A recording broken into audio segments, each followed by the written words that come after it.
Êxodo quer dizer saída. É o livro que conta a saída, fala da história da saída do povo de Israel para o Egito. E como que um punhadinho de escravos se tornaram uma grande nação. Isso é o poder de Deus, né? Eu não sei quantos aqui viram vídeo. Talvez eu não vou conseguir contar direito porque eu não vi o vídeo. Mas se eu estiver errado, a esposa me corrija. Eu não sei qual é a nação que ameaçou invadir Israel, é isso? Ameaçaram, sabe qual é o nome da nação?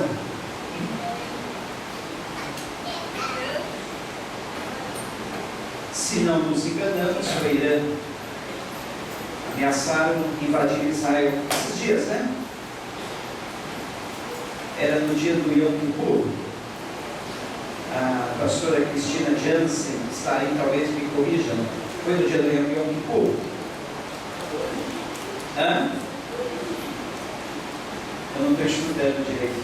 O Egito e a Síria. O Egito e a Síria ameaçaram invadir Israel. E Deus fez, enviou uma grande nuvem de areia, né? Tempestade de areia. Deus interveio e enviou uma grande tempestade de areia e inviabilizou qualquer tentativa de ataque do inimigo. Esse é o Deus que nós servimos, que nós conhecemos. Deus sempre guardou o seu povo Israel, sempre protegeu e sempre livrou das maneiras mais sobrenaturais possíveis e até impossíveis. E hoje, eu e você, nós somos o Israel de Deus também, sabia? Da mesma forma como Deus livrou, ainda livra Israel, Deus também livra a tua vida, livra nossas vidas, você é conosco. É muito bom ter um Deus como esse, é muito bom mesmo. E aqui o livro do Êxodo conta como Deus livrou Israel, uma nação que cresceu sobremaneira lá no Egito, como escravos. E aqueles cerca de 2 milhões de pessoas que saíram do Egito como escravos se tornaram uma grande nação. E uma grande nação no meio de um deserto. Olha só, Deus faz as coisas mais sobrenaturais e impossíveis. Um punhadinho de escravos se torna uma grande nação. Essa nação é liberta, se torna uma nação poderosa no meio de um deserto. E até hoje, Israel é o relógio do mundo. Tudo gira em torno daí. Nesse capítulo 3 do livro de Êxodo, nós vamos ler a história de como Deus chamou um homem chamado Moisés, que quer dizer tirado das águas. Deus tinha um propósito com aquela criança, aquele bebê que se tornou uma criança, cresceu e foi o homem, o instrumento usado na libertação de um povo. Um homem que havia sido criado na corte do Egito, é um propósito divino maravilhoso, pela providência de Deus. Foi criado nas cortes do Egito, passou ali cerca de 40 anos, mas ele tentou fazer a obra com as suas próprias mãos, com a sua própria força, com a sua própria capacidade. Deus não permitiu. Deus só permitiu que ele fizesse a obra dele depois que ele passou 40 anos no deserto, perdeu tudo aquilo que ele tinha, despojou-se de tudo aquilo que ele era. Aí ele estava pronto para ser usado por Deus. Leiamos então o texto de Êxodo, capítulo 3. Achou o vídeo, Heber? se der para passar depois, a gente pode colocar aí. Logo após a leitura desse texto, vamos passar esse vídeo, amém?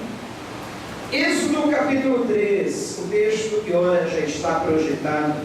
Eu vou ler na tradução que está aí, para ficar bem juntinho com os irmãos, amém? E apacentava Moisés o rebanho de Jetro, seu sogro, sacerdote em Midian, e levou o rebanho atrás do deserto, e chegou ao monte de Deus, a Horebe. Apareceu-lhe o anjo do Senhor em uma chama de fogo do meio de uma sarça, e olhou, e eis que a sarça ardia no fogo, e a sarça não se consumia. E Moisés disse: agora me virarei para lá, e verei essa grande visão, porque a sarça não se queima.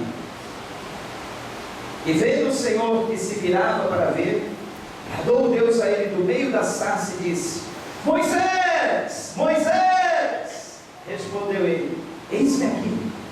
Ele disse: não te chegues para cá, tira os sapatos dos teus pés, porque o lugar em que tu estás é terra santa. Disse mais: eu sou o Deus de teu pai, o Deus de Abraão, Deus de Isaque, Deus de Jacó. E Moisés encobriu o seu rosto, porque temeu olhar para Deus. E disse o Senhor: tenho visto atentamente a aflição do meu povo que está no Egito. Tenho ouvido o seu clamor por causa dos seus exatores, porque conheci as suas dores. Portanto, desci para livrá-lo da mão dos egípcios, para fazê-lo subir daquela terra, a uma terra boa e larga, a uma terra que mana leite e mel, ao lugar do cananeu e do Eteu, e do amorreu e do ferizeu, e do Eveu e do jebuseu. E agora, eis que o clamor dos filhos de Israel é vindo a mim, e também tenho visto a opressão com que os egípcios os oprimem.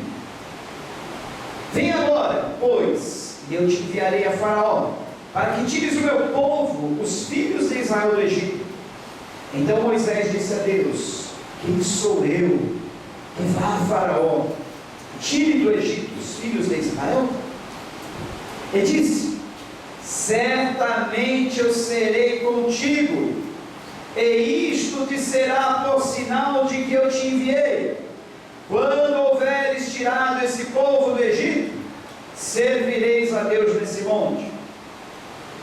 Então disse Moisés a Deus: eis que quando eu for aos filhos de Israel e lhes disser: o Deus de vossos pais me enviou a vós, e eles me disserem: qual é o seu nome?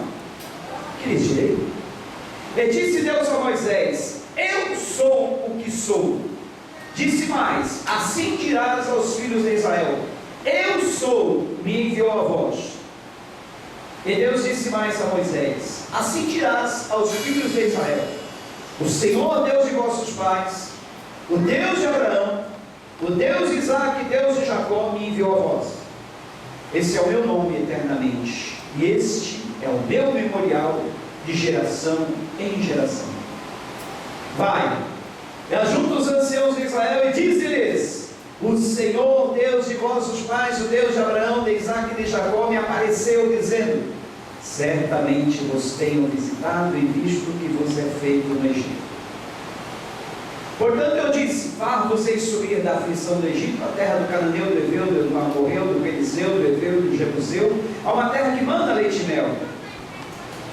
E ouvirão a tua voz, e irás tu com os anciãos de Israel ao rei do Egito, e dir-lhe-eis: o Senhor Deus dos Hebreus nos encontrou. Agora, pois, deixa-nos ir caminho de 3 dias para o deserto, para que sacrifiquemos ao Senhor nosso Deus. Eu sei, porém, que o rei do Egito não vos deixará ir, nem ainda por uma mão forte, porque eu estenderei a minha mão, ferirei ao Egito com todas as minhas maravilhas que farei no meio dele, pois vos deixarei ir, e eu darei graça a esse povo aos olhos dos egípcios, e acontecerá que quando saíres, não saireis vazios, porque cada mulher pedirá à sua vizinha, à sua hóspeda, joias de prata e joias de ouro, vestes, as quais porei sobre os vossos filhos, sobre as vossas filhas, e despojareis os egípcios. Então respondeu a Moisés e disse: mas eis que não me quererão, nem ouvirão a minha voz, porque dirão: o Senhor não te apareceu. E o Senhor disse: que é isso em tua mão? E ele disse: uma vara. E ele disse: lança na terra. Ele a lançou na terra e tornou-se cobra, e Moisés fugia dela. Então disse o Senhor a Moisés: estende a tua mão, pega-lhe pela cauda. E estendeu sua mão e pegou-lhe pela cauda, e tornou-se em vara na sua mão, para que creiam que te apareceu o Senhor Deus de seus pais, o Deus de Abraão, Deus de Isaque e Deus de Jacó. E disse-lhe mais o Senhor: põe agora a tua mão no teu seio. E tirando-a, eis que a sua mão estava leprosa, branca como a neve. Ele disse: torna a pôr a tua mão no teu seio. Tornou a colocar a sua mão no seu seio, depois tirou do seu seio, e eis que se tornara como a sua carne. E acontecerá que, se eles não te crerem, nem ouvirem a voz do primeiro sinal, crerão a voz do derradeiro sinal. E se acontecer que ainda não creiam a esses dois sinais, nem ouvirem a tua voz, tomarás das águas do rio e as derramarás na terra seca, e as águas que tomarás do rio tornarás-se em sangue sobre a terra seca. Então disse Moisés ao Senhor: ah, meu Senhor, eu não sou homem eloquente, nem de ontem, nem de anteontem, nem ainda desde que tens falado ao teu servo, porque eu sou pesado de boca, pesado de língua. E disse-lhe o Senhor: quem fez a boca do homem? Ou quem fez o mudo, ou o surdo, ou o que vê, ou o cego? Não sou eu, o Senhor. Vai, pois, agora, e eu serei com a tua boca, e te ensinarei o que hás de falar. Amém? Até. Dá para soltar o vídeo? Só para ver aquilo que eu falei, amém?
Eles tentam o socorro.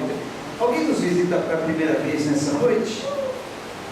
Ali, ai que maravilha. Deus abençoe. Vamos aplaudir Jesus para ver.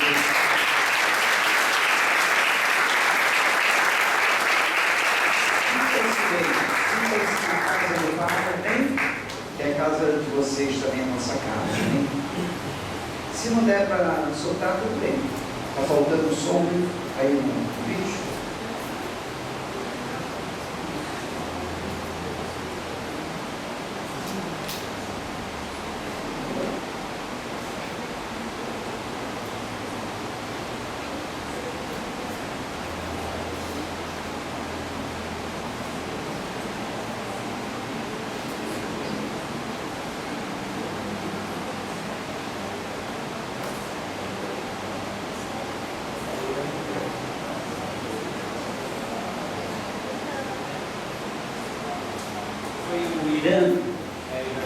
O Irã que tentou, ameaçou invadir Israel. Isso foi recente. No dia do aniversário da nação. E Deus, olha só, o tamanho da tempestade de areia, olha, e terremoto ao mesmo tempo.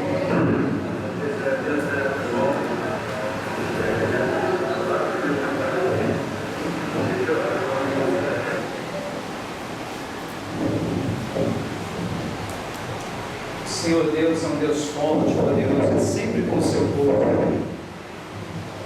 Regardez Seigneur, c'est impressionnant là. Olha só o tamanho da tempestade de areia, gente. É incrível isso, olha. C'est la troisième fois que je vois en fait 7, 6, 5, 4, 3, 2, 1, 0. Deus cegou os inimigos, literalmente cegou os inimigos com a tempestade de areia, com um forte terremoto. Eles não puderam fazer nada contra Israel. Esse é o Deus que nós servimos. Vai mexer com o povo de Deus, vai mexer com a menina dos olhos de Deus. É isso aí, olha. E assim acontece com todos aqueles que tentam mexer com você. Você é menina dos olhos de Deus, você é povo de Deus. Você tem um Deus poderoso, amém? Vamos aplaudir ao Senhor por causa disso.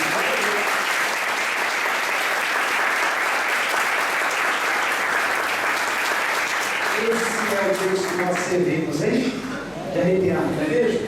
Deus manda uma tempestade, uma grande nuvem de areia, terremoto, contra uma nação que ameaçou, só de ameaçar invadir Israel no dia do aniversário da nação. Deus fez isso.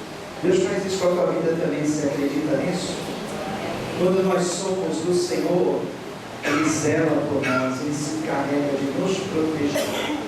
Voltando ao texto, queridos, em Êxodo 3, Deus aparece a Moisés no meio de uma sarça.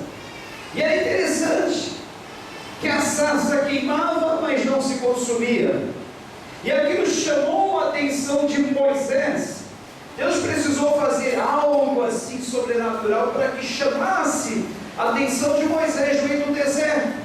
Moisés, que havia sido criado na corte do Egito, nos palácios do faraó, vivido ali durante 40 anos, e depois saiu fugido de lá, tentou fazer a obra com as suas próprias mãos, tinha todas as condições, tinha toda a intelectualidade, tinha toda a influência, tinha posição, mas não conseguiu fazer nada para libertar o seu povo daquela escravidão. Passou 40 anos no deserto, cuidando, criando ovelhas, se tornou uma pessoa embrutecida, rude, como um homem do campo, que trabalha debaixo de sol a sol, no meio da poeira do deserto. E agora Deus aparece a ele, e lhe incumbe de uma grande missão, libertar o povo de Deus da escravidão do Egito. E Moisés, como é natural, ele se sente incapacitado. Você às vezes já se sentiu incapacitado ou incapacitada diante de uma responsabilidade que a vida lhe apresenta? Talvez de uma nova fase na tua vida, talvez um novo emprego. Estou falando das coisas mais simples, corriqueiras do dia a dia. Um novo emprego, uma faculdade que você está encarando aí, uma nova fase no teu casamento, ou até mesmo você que está ingressando no casamento, ou vai casar, ou é recém-casado. Situações que se nos apresentam como desafios. Eu mesmo, quando eu fui para me casar, eu me vi diante de um grande desafio, pensando assim comigo: será que eu vou conseguir manter um lar, manter um casamento? São situações que muitas vezes se nos apresentam e nós nos sentimos apequenados, pequeninos. Situações diversas da vida, desafios. E nessa situação, nós nos sentimos incapacitados, como Moisés se sentiu incapacitado. Aí Deus, vendo que Moisés estava se sentindo assim, tão incapacitado, tão despreparado. Olha, não era uma missão fácil não. Conduzir, ser o líder de cerca de 2 milhões de pessoas que estavam no Egito, conduzi-los por um deserto, sem saneamento básico, sem água, sem esgoto, sem luz, energia elétrica. Dirigir uma cidade como Guarujá, cerca de talvez aí 200 a 300 mil habitantes, 10% dessa quantidade de pessoas, já é difícil com todas as condições que nós temos na cidade, luz elétrica, esgoto, água, todas as condições sanitárias, é difícil, né? Imagine então, conduzir um povo de cerca de 2 milhões de pessoas em meio ao deserto, sem nenhuma condição. É claro, Moisés se sentiu despreparado, sem condições. Ele olha, mas Senhor, se quando eu vivia lá no palácio do Egito, eu tentei fazer isso e não consegui, eu tinha acesso a Faraó, eu era da corte, eu era formado. Diz que Moisés era jurista, era como se fosse uma pessoa formada em direito, ele conhecia as leis, ele era eloquente, ele sabia falar, ele tinha toda a etiqueta para se conduzir diante de um governador, de um presidente, de alguém como o Faraó. Só que ele não conseguiu nada. Ele tentou fazer, na verdade, a outra força. Ele viu um egípcio maltratando um hebreu, ele foi, catou pelo pescoço o egípcio, matou-o, pois enterrou na areia. Eu acho interessante isso na Bíblia, que a Bíblia não esconde os pecados dos homens de Deus. A Bíblia revela, mostra as claras. Para quê? Para que nós saibamos que os heróis da Bíblia eram pessoas como a gente de carne e osso como a gente, e assim a gente se sente mais humano. A gente vê que as nossas falhas, os nossos pecados são iguaizinhos aos pecados de Moisés, aos pecados de Davi, aos pecados de Pedro, Paulo e tantos outros heróis da fé. Isso nos torna humanos, não é verdade? E mostra também que se Deus usou esses homens no passado, Ele pode, quer usar a sua vida, amém?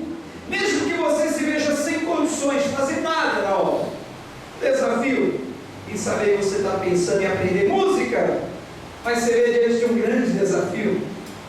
Quem sabe você está querendo aprender a cantar, falar inglês, sei lá, qualquer coisa, e você se sente incapacitado, incapacitada. Aí Deus aparece a Moisés no meio de uma sarça, e queimava, mas não se consumia, pegava fogo, mas não se queimava, não consumia. Aí trava aquele diálogo com Moisés, e Moisés disse assim: olha, não Senhor, não tem condições não. Olha como eu me tornei nesses 40 anos do deserto. Eu me tornei pesado de língua. Eu que era eloquente, ou pesado de língua, como se eu tivesse gaguejante, sem conseguir falar direito as palavras. E ele, naquela simplicidade de pastor de ovelhas, com um cajadão nas mãos, já viu aquele cajado que o pastor conduz as ovelhas? Tipo um cabo de guarda-chuva, só que grande assim, apoiado naquele cajado, roupa de pastor de ovelha, cheirando a ovelha, no meio daqueles mugidos balidos, mugido de boi, balido, né? Balido de ovelha, e ali, dá para ver que eu conheço nada, né? No meio dos balidos das ovelhas, Deus olha para ele e diz assim: Moisés, o que tu tens nas mãos? Moisés olha para ele assim mesmo: não tem nada nas mãos, Senhor. Eu perdi tudo. Perdi a minha posição, perdi o meu lugar na corte de Faraó, perdi tudo que eu tinha. Se eu vim aqui para o campo cuidar de ovelha, hoje eu só tenho esse cajado nas mãos, no qual eu estou me apoiando. Muito bem, Moisés, você tem alguma coisa aí nas suas mãos, e é com isso que eu vou te usar. Oh, glória! Isso quer dizer que cada um de nós tem alguma coisa nas mãos para apresentar ao Senhor. E é exatamente com isso que nós temos nas mãos que o Senhor irá nos usar. Você não está vazio de tudo, não. Você tem alguma coisa nas suas mãos. Você tem algum talento escondidinho aí. Você tem algum dom. Talvez não apareceu, mas está aí em você. Você tem alguma vocação, alguma coisa você tem. Ninguém está de mãos vazias perante o Senhor. Até Moisés, que havia perdido tudo, estava desprovido de tudo, ele tinha um cajado nas mãos. E olha o que Deus fez com aquele cajado. Com aquele cajado, Moisés abriu o mar. Com aquele cajado, o mesmo cajado, ele tocou numa rocha, numa pedra dura, e daquela rocha, daquela pedra dura, saiu água. Olha só o que o cajado de Moisés, a única coisa que ele tinha nas mãos, fez: abriu o mar vermelho e tirou água da rocha. Cajado. O que é o cajado? Simples cajado. A vara. Pedaço de madeira. Pedaço de uma árvore. Só isso.